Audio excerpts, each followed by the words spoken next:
चिड़िया अपनी सौतेली माँ टूनी चिड़िया के साथ रहती थी। टुनटुनी चिड़िया को नाचने का बहुत शौक था। वो अपनी माँ से छुप छुप कर अपने कमरे में नाचती थी। एक दिन टूनी चिड़िया बाजार गई थी। उस समय टुनटुनी चिड़िया घर में अकेली थी। उसने सोचा, माँ थोड़ी देर बाद आएंगी, मैं जब तक थोड़ा डांस कर लूं। ऐसा सोचकर वो डांस करने लगती है। टुनटुनी को डांस करते करते काफी समय हो जाता है। इसी बीच उसकी माँ आ जाती है और टुनटुनी चिड़िया को डांस करते देख लेती है।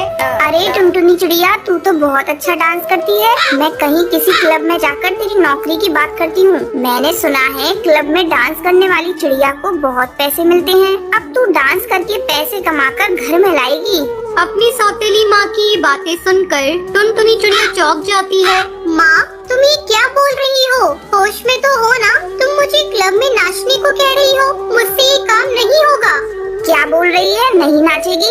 नाचेगी तेरी मरी हुई माँ भी। अगर तू नहीं नाचेगी तो मैं तेरा वो हाल करूँगी जिसकी तूने कल्पना भी नहीं करी होगी। इतना कहकर वो जोर जोर से टुनटुनी चिड़िया को पीटने लगती है। मार खाकर टुनटुनी चिड़िया रोने लगती है।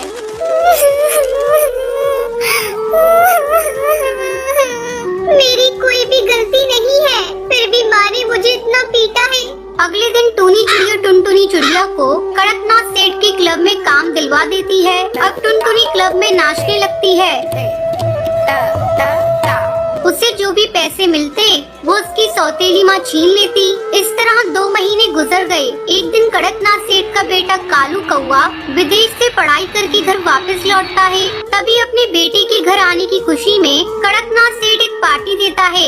उस पार्टी में टुनटुनी चिड़िया नाच रही थी। जब कालू कौवा टुनटुनी को नाचते हुए देखता है तो उस पर फिदा हो जाता है और पार्टी खत्म होने के बाद उससे कहता है, मैं आपसे दोस्ती करना चाहता हूँ।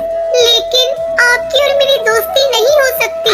मैं एक नाचने वाली हूँ और नाचने वाली से कोई दोस्ती नहीं करता। मुझे माफ कर दीजिए। अरे आप ये कैसी बातें कर रही हैं? नाचना तो एक आर्ट है और मैं इसे बुरा नहीं मानता। धीरे धीरे टुनटुनी चिड़िया और कालू कौवे की दोस्ती हो जाती है। वो दोनों रोज एक पार्क में मिलने लगते हैं। कुछ ही दिनों में उनकी दोस्ती प्यार में बदल जाती है। एक दिन कालू कौवा अपने पिता से कहता है, पिताजी, मैं टुनटुनी चिड़िया से शादी करना चाहता हूँ। क्या कहा कमबख्त? क्या इसी दिन के लिए मैंने तुझे पाल पोस कर बड़ा किया था कि तू बड़ा होकर एक नाचने वाली से शादी करे? मेरे नाते रिश्तेदार क्या कहेंगे? सब मेरे मुंह पर थूकेंगे। इसमें बुराई क्या है? टुनटुनी एक अच्छी और संस्कारी चिड़िया है। अरे बेटा, तू जिसे संस्कारी चिड़िया कह रहा है वो एक नाचने वाली है। पहली बार तेरे मुंह से सुन रहा हूँ कि एक नाचने वाली भी संस्कारी होती है। मैं आखिरी बार तुझसे कह देता हूँ, अगर तूने टुनटुनी चिड़िया से शादी की तो मेरा मरा मुँह देखेगा। अपने पिता का ये रूप देखकर कालू कौवा चुप हो जाता है और अपने कमरे में चला जाता है। समय तेजी से गुजरने लगता है। एक दिन कड़कनाथ सेठ अपने क्लब में कामकाज देख रहा था। तभी उसे हार्ट अटैक आ जाता है और उस समय टुनटुनी चिड़िया वहीं नाचने के लिए तैयार खड़ी थी। जब वो कड़कनाथ सेठ की ऐसी हालत देखती है तो वो तुरंत डॉक्टर बुलबुल को फोन करती है। डॉक्टर, आप जल्दी से कड़कनाथ क्लब आ जाइए। इस क्लब के ओनर को हार्ट अटैक आ गया है। डॉक्टर बुलबुल तुरंत क्लब आती है और कड़कनाथ सेठ का इलाज शुरू कर देती है। ये मैं कुछ दवाइयाँ लिख दे रही हूँ, आप समय समय पर इन्हें देते रहिएगा। टुनटुनी दिन रात कड़कनाथ सेठ की सेवा करती है। टुनटुनी की सेवा से कड़कनाथ बहुत जल्द स्वस्थ हो जाता है। एक दिन वो टुनटुनी से कहता है, बेटी, मैं तेरी सेवा से बहुत खुश हूँ। मैंने तुझे बहुत गलत समझा। मैं तुझे अपनी बहू बनाना चाहता हूँ। क्या तू इस रिश्ते से खुश है? टुनटुनी हाँ में सिर हिला देती है। जल्दी टुनटुनी और कालू कौवे की शादी हो जाती है। फिर टुनटुनी अपने ससुराल में खुशी खुशी रहने लगती है। सर्फ ले लो सर्फ, सस्ते में सर्फ। सर्फ ले लो सर्फ, सस्ते में सर्फ। सुंदरवन जंगल में टूनी चिड़िया अपनी बहू टुनटुनी चिड़िया के साथ रहा करती थी। टुनटुनी चिड़िया बहुत ही लालची थी। एक दिन बंटी कबूतर घर आता है और अपनी माँ टूनी चिड़िया से पूछता है, माँ, टुनटुनी चिड़िया कहाँ है? कहीं दिखाई नहीं दे रही है। बेटा, तुझे तो पता है शहर में कहीं भी सेल लगती है, टुनटुनी चिड़िया पहले जाती है। तेरे ऑफिस जाने के बाद से ही वो शहर के जंगल गई है। तभी टुनटुनी चिड़िया आ जाती है और उसके हाथों में बहुत सारे थैले थे। माँ जी, ये देखिए, आज मैंने बहुत सारी शॉपिंग की है। सेल में बहुत ही सस्ती साड़ियाँ मिल रही थी, इसलिए मैंने कुछ ज्यादा ही ले लिया। अच्छा बहू, अब जा जाकर खाना पका। ठीक है माँ जी, पहले ये साड़ियाँ कमरे में रखाऊं, फिर आपके लिए गर्मा गर्म खाना बनाती हूँ। टुनटुनी चिड़िया साड़ियों को रखने के लिए चली जाती है। तब टूनी चिड़िया अपने बेटे से कहती है, बेटा तू टुनटुनी को समझा, इसकी लालच कहीं हम लोगों को मुसीबत में न डाल दे। इसी तरह कई दिन गुजर जाते हैं। एक दिन कालू कौआ मोहल्ले में सर्फ बेच रहा था। सर्फ ले लो सर्फ, सस्ते में सर्फ। जब टुनटुनी उसकी आवाज सुनती है तो उसे बुलाती है। अरे ओ भैया, इधर आना। कालू टुनटुनी के पास आता है। बहन जी, ये सर्फ देखिए, 3 पैकेट पर 1 बाल्टी फ्री है। बहुत ही सस्ते में दे रहा हूँ। इतनी सस्ती आपको कहीं नहीं मिलेगी। कहिए कितनी पैकेट दे दूँ? टुनटुनी सर्फ लेने के लिए अपनी सास से पैसे मांगने जाती है। माँ जी, बहुत ही सस्ते में सर्फ मिल रहा है। 3 पैकेट लेने पर 1 बाल्टी भी फ्री दे रहा है। कहिए कितने पैकेट ले लूं? अरे बहू, तू क्यों लालच करती है? फ्री के चक्कर में हर समय पड़ी रहती है। जरा अच्छे से जांच परख कर ले, सर्फ ठीक तो है ना? माँ जी, आप बेकार में चिंता करती हैं। मैंने देखा है, जंगल के सारे पक्षी उससे सर्फ खरीद रहे थे। ठीक है बहू, ये ले पैसे। तू इतना कह रही है तो खरीद ले। अब टुनटुनी चिड़िया सर्फ के 3 पैकेट खरीद लेती है। साथ में उसे 1 बाल्टी फ्री में मिल जाती है। फ्री की बाल्टी पाकर टुनटुनी चिड़िया बहुत खुश होती है। अगले दिन सर्फ से कपड़े धोने लगती है। अरे बहू, जरा इधर आ। टुनटुनी चिड़िया वहाँ आती है। क्या हुआ माँ जी, आप क्यों चिल्ला रही हैं? चिल्लाऊं नहीं तो और क्या करूं? ये देख, सारे सर्फ के पैकेट बेकार हैं। इसमें तो झाग ही नहीं बन रहे। और ये ले बाल्टी, ये भी इतनी पतली है, एक ही बार में टूट जाएगी। मैंने तो तुझे मना किया था, लेकिन तू मेरी सुनती कहाँ है? तेरे लालच के चलते हम लोग बर्बाद हो जाएंगे। माँ जी, आप मुझ पर इतना गुस्सा क्यों कर रही हैं? इसमें मेरी क्या गलती है? मैं तो 2 पैसे बचाना चाहती हूँ और उसने मुझे गलत सर्फ दे दिया, तो मैं क्या करूँ?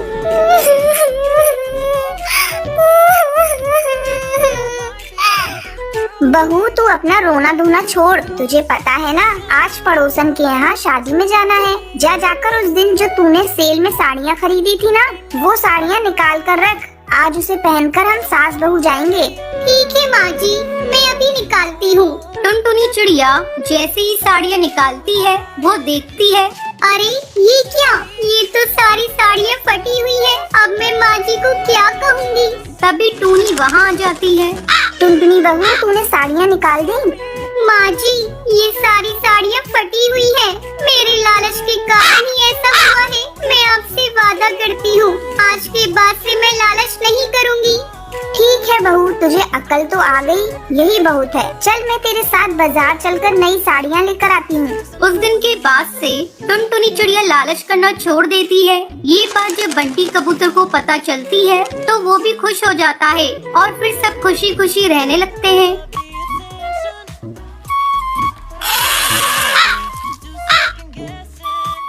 किसी जंगल में एक बहुत ही गरीब पति पत्नी रहा करते थे।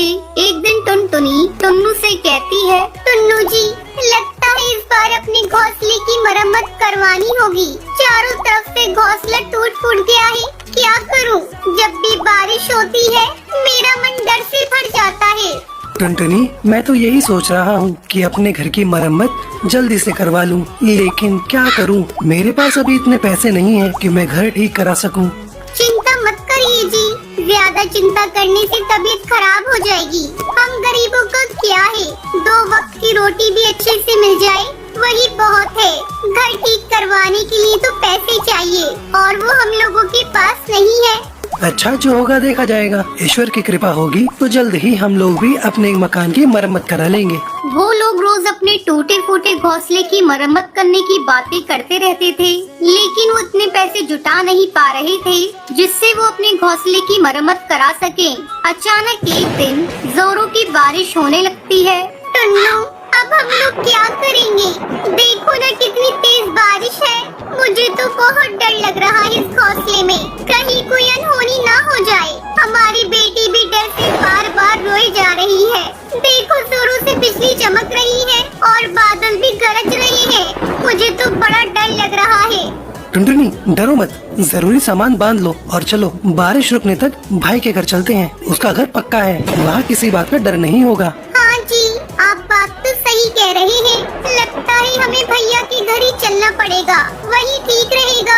यहाँ रहने से तो अच्छा है। बेटी उठ, चल ताऊ जी के यहाँ चलते हैं। टुन्नू अपने बड़े भाई बंटी कबूतर के घर पहुँचता है और दरवाजा पीटने लगता है। भैया जल्दी दरवाजा खोलो, हम लोगों के ऊपर मुसीबत आ गई है। इतनी रात गए, कौन आ गया कमबख्त? आ रहा हूँ भाई, आ रहा हूँ। क्यों बार बार दरवाजा पीटे जा रहे हो? तोड़ दोगे क्या? अरे टुन्नू, तुम इतनी बारिश में यहाँ क्या करने आए हो? और ये क्या, तुम्हारे साथ तुम्हारी पत्नी और बेटी भी है? हाँ भैया, मेरा घोंसला कमजोर हो गया है। डर लग रहा है कि कहीं इस बारिश में गिर न जाए, इसलिए हम लोग आपके यहाँ बारिश रुकने तक रहने के लिए आए हैं। आप हमें अपने घर में आसरा दे दीजिए। ये क्या कह रहे हो टुन्नू? अगर मेरी पत्नी को ये बात पता चली तो वो मेरी जान खा जाएगी। नहीं नहीं, मैं तुम लोगों को अपने घर में नहीं रख सकता। जाओ कहीं और आसरा ढूंढ लो। भैया आप ये क्या कह रहे हैं? आप तो हमारे अपने हैं, बस ज्यादा देर के लिए नहीं, बारिश रुकने तक हमें आसरा दे दीजिए भैया, आपकी बड़ी मेहरबानी होगी। नहीं नहीं, मैं तुम लोगों की कोई मदद नहीं कर सकता, तुम लोग यहाँ से जाओ।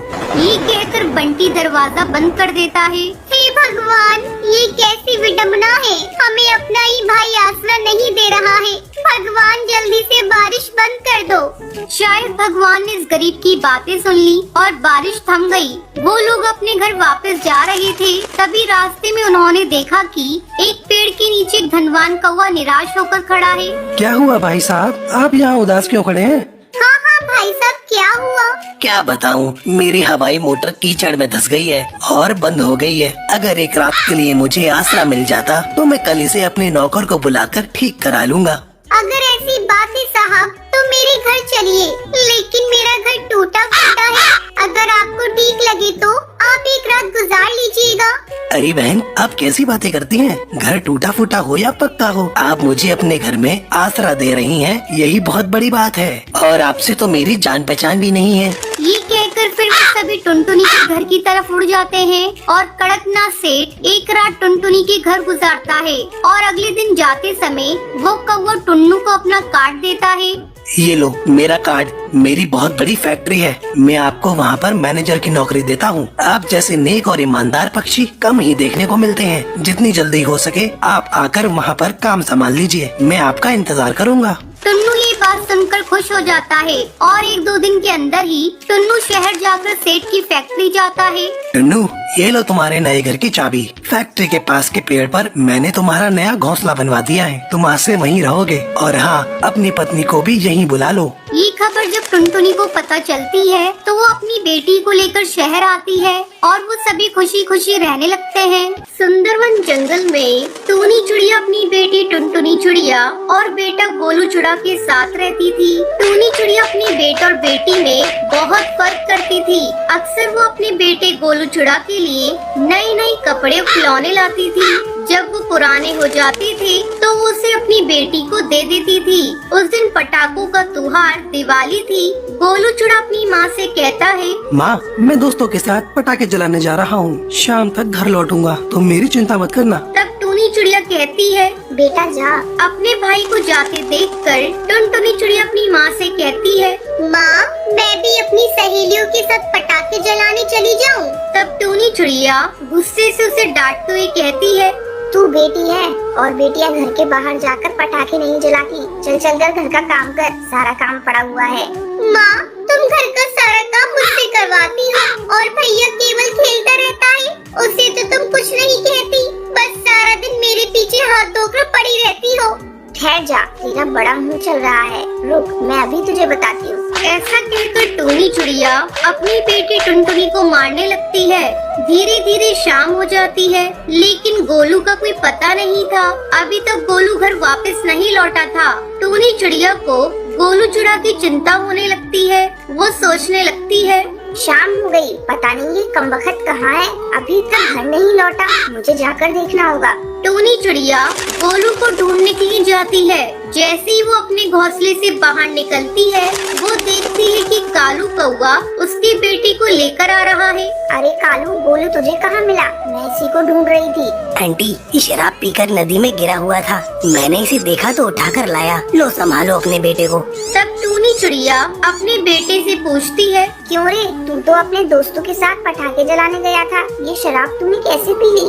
ओहो माँ, अपने ये उपदेश ना अपने तक ही रखो। तू कौन होती है मुझसे ये सब पूछने वाली? आज दिवाली है। आज के दिन मेरे सभी दोस्त शराब पी रहे थे तो मैंने भी पी ली। इसमें बुराई क्या है? अब तुम ज्यादा भाषण मत दो, मुझे जोरों की भूख लगी है, कुछ खाने को दो। तब टूनी चिड़िया अपनी बेटी को आवाज लगाती है। टुनटुनी, अरे ओ टुनटुनी, मेरे बेटे को भूख लगी है, जल्दी से खाना लेकर आ। टुनटुनी गोलू के लिए खाना लेकर आती है। खाना देते हुए अपनी माँ से कहती है, भैया शराब पीकर आया है, तुम उसे डांटने के बजाय उसे खाना खिला रही हो।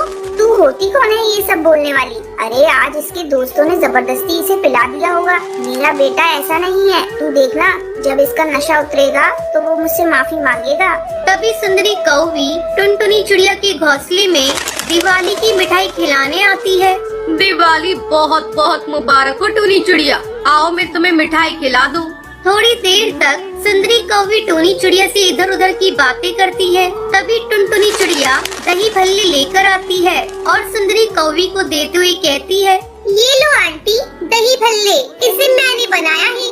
सुंदरी कौवी दही भल्ले को खाती है और टुनटुनी चिड़िया की तारीफ करती है। कुछ भी कहो टूनी चिड़िया, तुम्हारे बेटा और बेटी में बहुत फर्क है। तुम्हारी बेटी बहुत ही संस्कारी है, एक दिन उसकी शादी बहुत ही अच्छे घर में होगी, लेकिन तुम्हारा बेटा आवारा पक्षियों के साथ घूमता रहता है, जरा उस पर ध्यान दो। हाँ हाँ सुंदरी कौवी, तुम ये ठीक कह रही हो। आज के बाद से मैं अपने बेटे पर ध्यान दूंगी। सुंदरी कौवी वहाँ से चली जाती है। ऐसे ही कई दिन गुजर जाते हैं। एक दिन गुस्से में कई पक्षी उसके घर आते हैं। ए चलो रे चलो, सारा सामान घर से फेंको। बेटा गोलू, उधार लेने का तो तुझे बहुत शौक था, चल अभी के अभी घर खाली कर। ये सब क्या है? आप लोग कौन हैं और ऐसे कैसे मेरे घर का सामान फेंक रहे हो? अबे तेरे बेटे गोलू ने ये घर मुझे बेच दिया है, क्या समझा? इस घर के बदले मुझे मेरे पैसे चाहिए, समझी क्या? मैंने आपको हमेशा मना किया, इसे इतनी छूट मत दो, इसे इतना मत बिगाड़ो, पर आपने मेरी एक न सुनी और आज देख लिया, घर बेच दिया है इसने। तभी टुनटुनी फोन पर जंगल के सबसे बड़े वकील जिगरबाज से बात करती है। आप लोग बिना किसी कानूनी नोटिस के हमें घर से नहीं निकाल सकते। तू सिखाएगी हमें कानून? है बड़ी आई कानून सिखाने वाली। तेरे भाई ने ही बेचा है ये घर मुझे, समझी क्या? इतने में कड़कनाथ सेठ टुनटुनी को मारने लगता है। तभी वहाँ पुलिस आ जाती है। रुक जाइए, तेरी इतनी हिम्मत, दिन दहाड़े गुंडागर्दी करते हो। पुलिस को देखते ही कड़कनाथ सेठ और उसके चमचों की हवा टाइट हो जाती है। पुलिस उन सभी गुंडों को गिरफ्तार कर लेती है।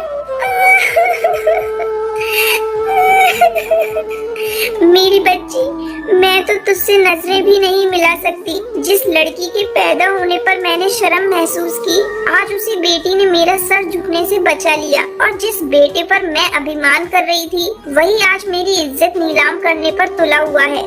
माँ मुझे माफ कर दो, मेरे से बहुत बड़ी गलती हो गई। मैंने जुए के लालच में सारे पैसे